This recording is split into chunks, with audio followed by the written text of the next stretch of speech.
Hi and welcome to Getting Up to Speed with Flask. In this section we will cover the steps to create a new development environment for Python and the Flask web development framework. We will create our first Flask application and we will learn how to configure custom routing rules inside Flask. After that we will define and use templates, and at the end of the section we will cover Flask flash messages and how to set up custom error pages, which deals with setting up a Flask development environment. We will use pip and virtual env, and we will create our first Flask Web API application. In this video, we are going to take a look at the Flask framework in more detail, and we will check what are its main components. Then we will configure our development environment using Python's virtual env, and we will install Flask using pip, one of Python's well-known package management systems. When all these are set up, we will go through the Web API application code together.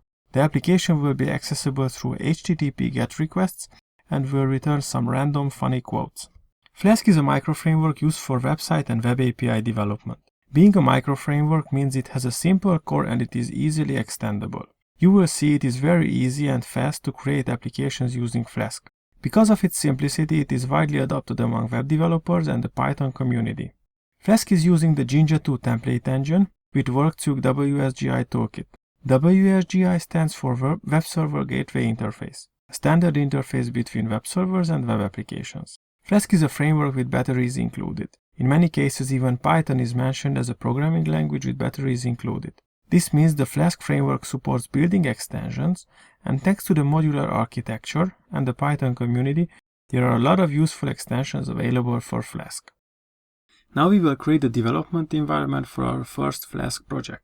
We will start with opening up a new terminal window and creating a new folder called Funny API. Inside this folder we will host all the code necessary for our application, plus this is the folder where we will create the virtual environment.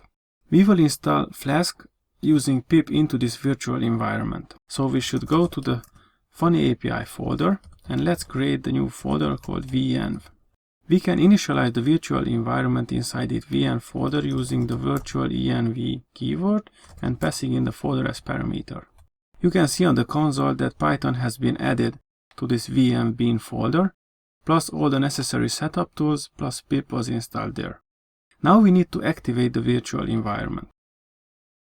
We can activate that by typing in source and giving it as root the activate command. In front of the console, you can see the name of the virtual environment, which in our case is venv, inside parentheses. This signifies that the virtual environment is active. Now we can install Flask using pip.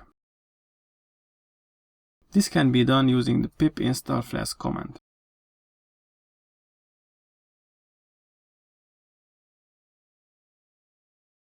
On the screen you can see highlighted that Flask was successfully installed along with the Workzug and Jinja 2 template engines. Now we are ready to start developing our first Flask application. Inside our Funny API folder, I created two Python files, app.py and quotes.py. app.py is our main application file. We declare the Flask and JSONify imports from the Flask framework.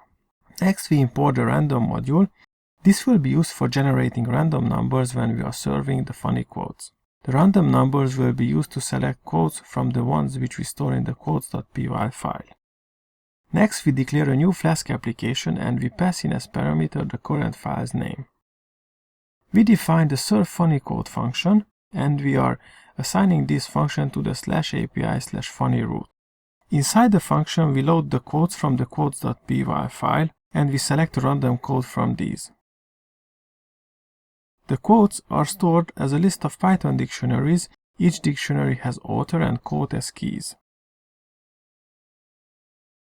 In the last line of the serve funny quote function, we return a JSON data structure using the JSONify Flask method. At the end of the script, we only start the Flask application if this Python script is started separately. The debug parameter will start the application in debug mode, which means we will get more detailed error messages in case we made mistakes during the coding. The debug mode also will start the application once we change something in the code.